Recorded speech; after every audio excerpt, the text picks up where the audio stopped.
So today we're going to be continuing to take a look at a scenario where civilization starts over. We're now on to episode 51 of this series. In the last episode, we began the era of aggression, and the World War III era officially ended.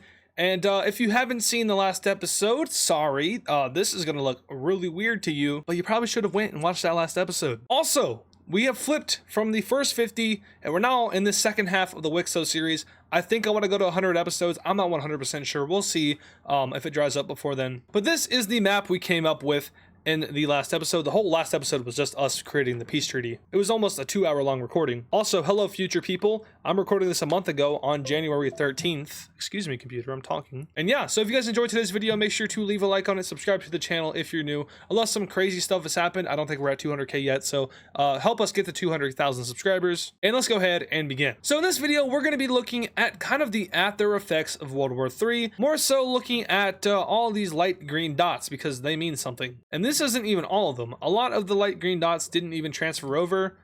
Here's actually all of them. As you can see, there's a bunch up in the Baltics, there's a bunch over here in Asia that aren't there, there's even a lot more in the old empire which aren't being shown.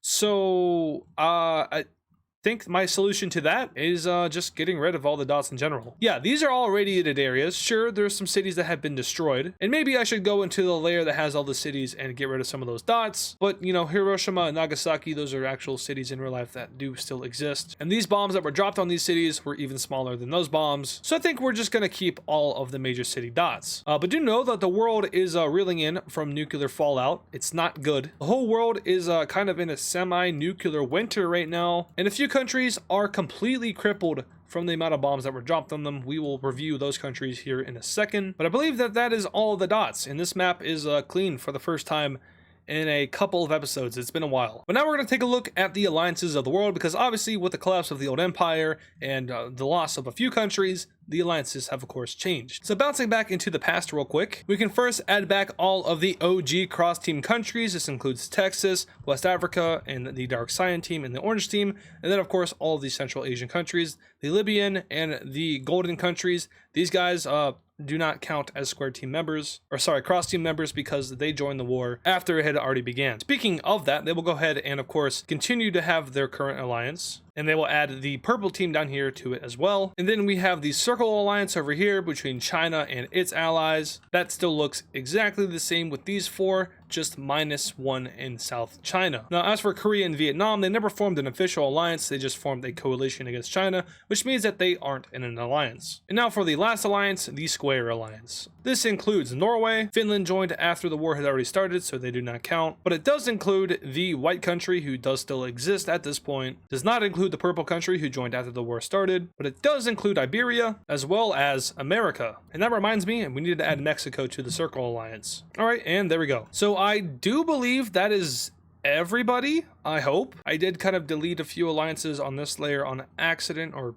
I don't know what I was doing, but they're not all here, so I really hope I'm not missing anything, but if I am, let me know in the comments. Anyway, goodbye to the mess that was World War III, and welcome to, once again, the Age of Aggression. Now, there are a few things that we still need to cover following the collapse of the old empire, and most obviously, their economical alliance that doesn't really exist anymore. They were the key founder of it, which means that without them, it doesn't really function well, and we can get rid of all of these green right triangles in any of these countries, because once again, old empire, without their existence, their economical alliance also doesn't exist. That's a big ouchie for a lot of countries, because first of all, you were relying on the old empire for trade and stuff, and second of all, yeah, just without the old empire in general, the world is kind of cooked economically. Like, I remember when the Lime team collapsed, that crashed the economy of the world. The old empire controlled a good portion of the economy of the world, and without them, it crashed again. The world goes into its second Great Depression. All right, so everyone is feeling pretty good after the war, except for a few of these guys. Most notably, this country right here is gonna collapse. Not to the fault of their own.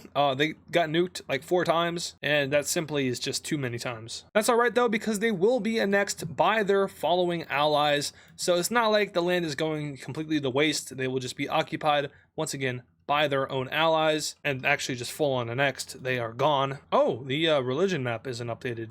And by that, I mean, this isn't updated. Well, we know that the gold team won the war, sort of, in their own way, so we can make a pretty good prediction as to what would happen to these religious groups that are existing over here. Not good things. Yeah, that's definitely shrinking a lot. And oh no, this one's shrinking as well. Okay, well, okay. All right, so the gold team is still doing their genocidal things in Africa. I'm pretty sure we all figured that would happen since they won. No one can really tell them no anymore. The old empire isn't going to threaten them. India probably would, and they will, but India is reeling from the crash of the world economy, so they're not going to do too much. Now, we are going to do power rankings in this video, but before that, we need to cover the most important event following World War III, and that is the collapse of Russia. Hey, I did say that Russia collapsed in the war video. I said that they collapsed. I said that their government kind of, just failed, and then they started losing a lot of land, and then the military kind of gave up.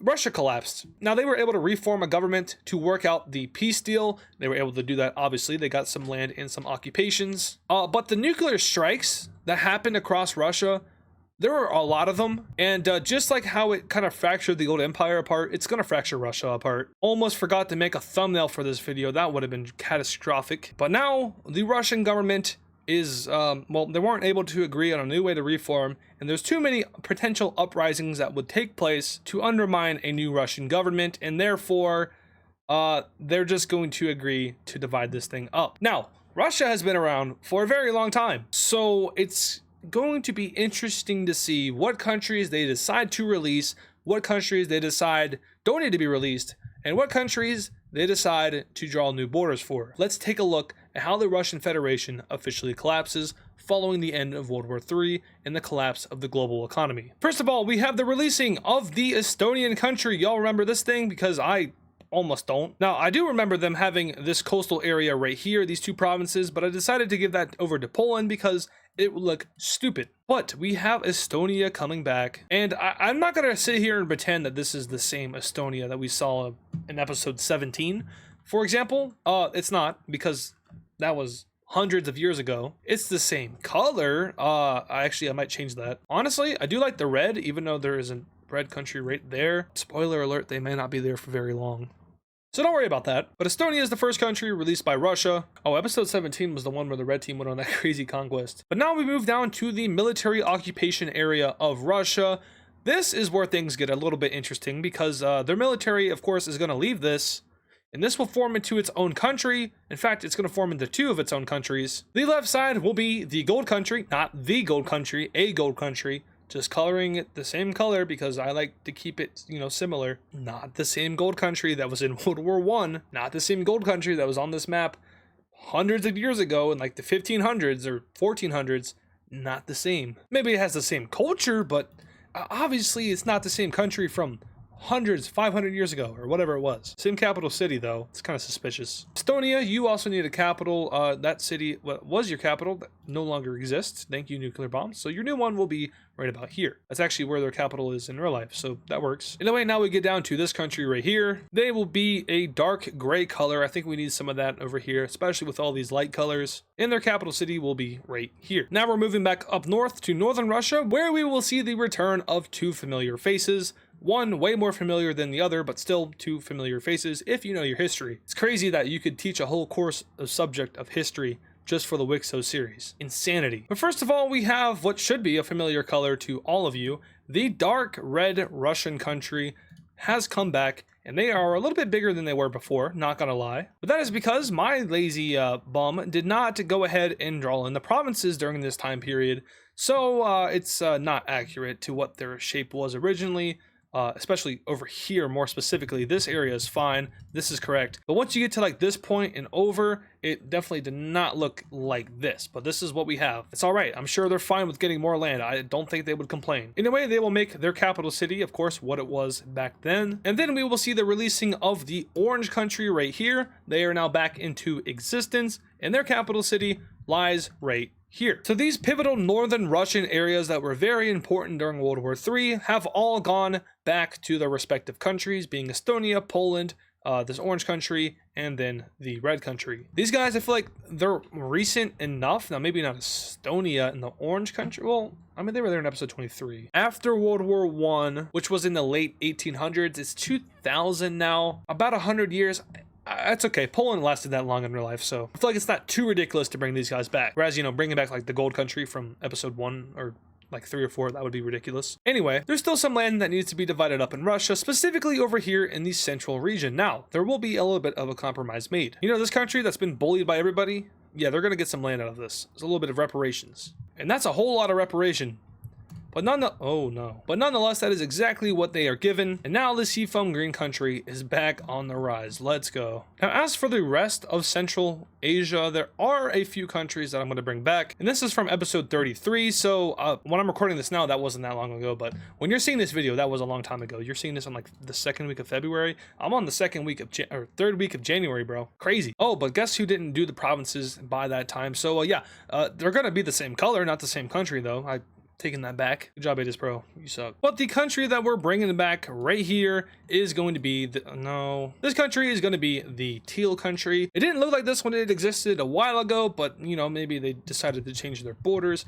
This border right here, that's correct, but this is not. So I mean, it's whatever. Like I said, it doesn't have to be the exact same country. I'm just coloring it the same color because the flow of colors that I used to have works. Who would have known? Sometimes it gets a little too repetitive with the colors. Like, for example, in Europe, there's a little too much green for my liking, but I can't do anything about that until one of these 3 countries dies. So it's going to be like that forever. Or is it? The next country is this one. If you remember it, it is now back. And luckily enough for the gold team, the Russians agreed to give them this province. It's kind of like a thank you for leaving the war early on and not continuing to invade us. We're collapsing now, so you can have it. We're not going to do anything with it. But now to the disgustment of many countries in Central Asia, the dark blue team returns. We all know this one. This one caused a lot of issues. They got annexed by Russia at one point, but they were throwing hands with...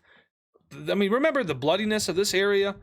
Russia stopped that from happening, but Russia's collapsing, so I mean, what's stopping them from doing it again? And the full extent of the green team, now I know they were here in episode 1. I know it's not the same green team, not the same government, obviously, but it's the same people, same religion, same culture. It's the descendant of the green team, same color too. But they used to like kind of do that and over here, and honestly up here too. They were all over the place over here, but slowly over time, the red team and eventually the old empire forced them over to Central Asia and like Kazakhstan or southern Kazakhstan, Uzbekistan, Turkmenistan. And this is kind of like their get back right here. They now own this land, which is where their ancestors presided, but that was thousands of years ago. So anyway, Russia still collapsing. We got to continue on with that. Now for a big one.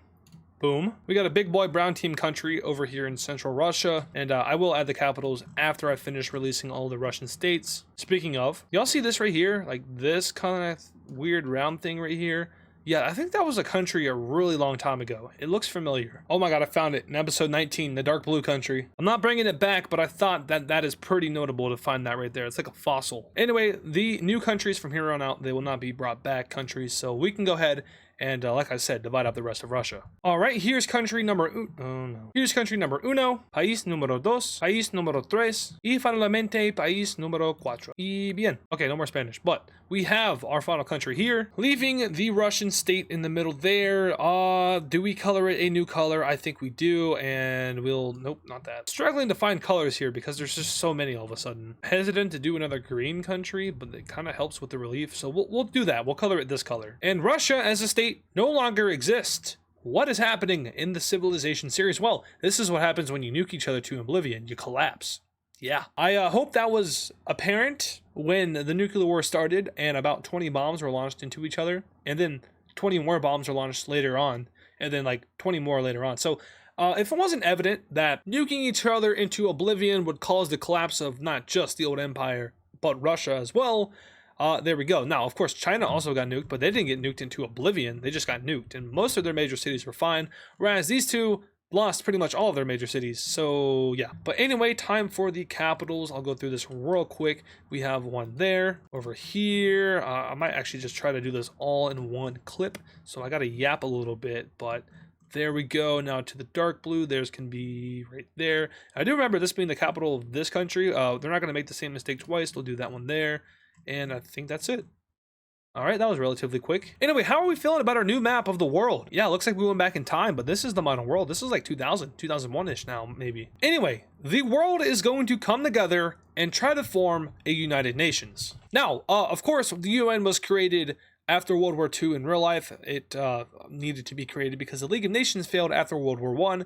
And the world attempted this sort of after World War II, not after World War I, because World War I, was more of like a regional conflict that sort of had outside influence. World War II was a world war, and World War III, of course, was also a world war. But now, after the Second World War, everyone's like, okay, we need to make sure that doesn't happen again. So let's attempt to make let's try to make a United Nations. And this thing is going to be called the Organization of States, or the OS. And how do you know if a country is in the OS? Well, on a new layer, if the country is in the OS, their capital city will be colored in white. And now we see that the capital city of the brown team, and I can flip this on and off, so it's not like it's permanently white, but we see that the capital of the brown team is white, as in they are an OS member, and that's because they are one of the founding nations of the OS, as well as the purple team, India, China, Korea, and finally Norway. Now, there are a few countries that feel like that they should have gotten this founding status, like France, for example, but the truth of the matter is, if you weren't involved in World War II or III in some way, then you're not going to get that. Now, as for India, why are they founding members? Well, it's because India is the strongest country in the world right now. Every other country is not strong anymore. China is no longer number 2. They got whipped. Russia and the old empire obviously got whipped. They don't exist anymore, which leaves India at number 1. They were number 4 previously, and they are one of the founding members of this alliance, which is an alliance. It's the UN, basically. It's the same functions as the UN. Now, there will, of course, be a lot of countries that are lining up to join this thing, and almost all of them are the brand new nations that exist throughout the old Empyrean and Russian lands that just got divided up. So, every single one of these Arabian countries are going to join the OS. We have the Greek team joining it, as well as the Orange team. And then, as we saw in Arabia, we see all of these Russian states end up joining the OS. We also see Finland join, Estonia, and the Orange team, Russian states. And into Central Asia, we see the Cyan team join, as well as the Seafoam Green country join. Japan joins, the Red team joins, the Polish team joins, the Irish team joins, but they weren't a founding member somehow, so that makes them a little bit sad. And that is all that joins for now, which leaves out all of South America, all of North America, almost all of Africa, and almost all of Oceania, actually all of Oceania, and a large portion of countries which you would think might want to join that, but like I said, France doesn't join, the Dark Cyan team, West Africa, they don't join, and it appears that this is already off to a rough start. Now, if you aren't in the OS, you get a black capital. Contrasting colors just works the best, and the yellow, oh my god, and the yellow is kind of hard to see specifically for this layer, so we're doing this instead. So the main reason that no one really wants to join this thing is because everyone is kind of skeptical about this. Like, is this just another one of those imperial things where you're gonna like kind of screw us over eventually? Well, we don't trust it. We don't know what your motives are with this, if it's some kind of globalist kind of organization, and a lot of the countries that are skeptical of it are some of the countries that we just saw fight in World War III. The dark green team, a lot of these Asian countries over here, and a lot of Africa we saw in that war, and Western Europe, the white team, and of course all of the American countries. So world unity isn't really on track so far, but who knows, maybe something will change. Also, we have to update this alliance map. That will be the last thing we do in this video. So obviously Russia does not exist anymore. That leaves these 3 together in an alliance. As for West Africa and the Dark Cyan team, they're out. The Iberian country, after receiving no help from Norway during World War III, they're out. The Circle Alliance is intact, but these 2 are a little bit mad about these 2 leaving. And as for the Square team, Norway and the White team stay in, and America is also allowed to stay in, and they decide to stay in. So no changes there for those 3, but they are the only countries that remain within that alliance because this guy is out. He left. Also for Texas, they obviously are going to leave the cross team because it doesn't make sense for them to be in an alliance with a bunch of Central Asian countries. What are they going to do for each other? Because these guys are landlocked. Yeah, they're out. And additionally, we also see Mexico out of the Circle Alliance. They think that China is too incompetent to lead that alliance now, so they leave, which leaves America almost completely neutral aside from, well, America. Anyway, that will do it for today's video. Sorry that we haven't gotten into any new wars yet because I know you guys are fiending for it. But we did have to address the collapse of Russia following the war, and we might also address some more collapses in the next episode because, like I said, the world has gone into a second Great Depression, leaving millions without food, millions without any money, millions without cities to live in, homes destroyed. It's a really bad time in the world right now, and someone needs to take an initiative to help rebuild it, but it's unlikely that we'll see that even with the Organization of Nations created. It's unlikely that they'll be able to do anything because so many countries decided not to join in on the league. Anyway, once again, thank you guys so much for watching this video, and I'll see you all in the next one. And of course, thank you to all our super fans. This includes America and Canada and UK, Freezioid, Godzilla Bro, Zaylance, Unknown TD, Georgie Badev, Servanator, Johnny XX7, King Cheese, GD Cilia, Pablo Sigma Cat, Death Strider X, Hammer Toad 45, Connor the Gamer, Nevada Garbage Trucks, and DW Cool Dude. Once again, thank you guys.